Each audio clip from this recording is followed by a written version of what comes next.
Hey EDL 571, I hope everyone's doing okay during this crazy time.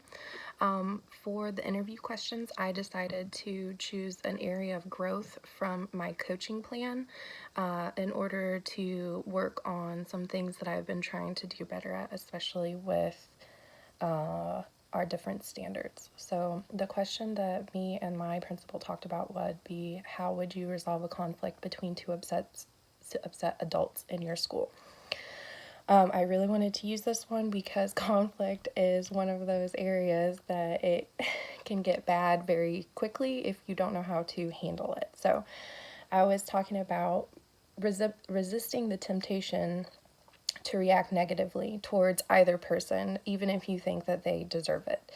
Because a harsh response could escalate the conflict, it could undermine your position as a leader, and it could make it less likely that you will resolve the issue in general in a positive light. If you reduce the level of anger in the interaction by staying calm or not reacting, it's also a pretty good way to hopefully get to a positive ending. So it's important to use reflective listening so that you hear the other person or the other people, what they're saying. You can even reiterate what they've said, like take the important parts out so that they know that you are actively listening to them.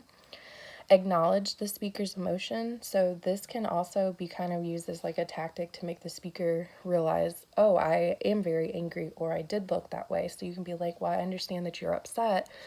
It makes them realize that you are taking an interest in them, what they look like, how they feel. Speak slowly and calmly so that you don't rise the emotions in the area as well. Use strategy to ensure that each person has a voice. So if you do have that conflict between two people and you're working with both of them, it's important that both of them feel like they are getting a chance to tell their side. Separate the problem from the people. So when you're dealing with different people or different parties, it's important to personalize the issue with the person that's having the problem. So it's important that you realize that this problem is completely different than the person that you're talking with.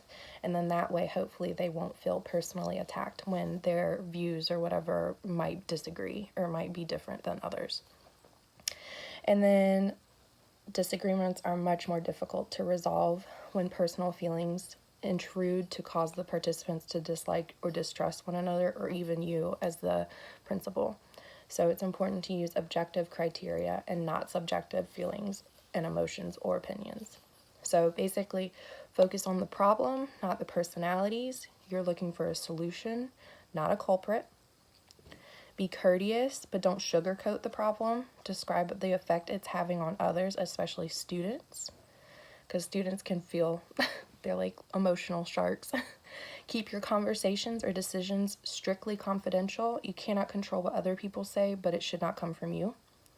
Rather than impose a resolution, look for the participants to come up with their idea together. You should basically just be a mediator.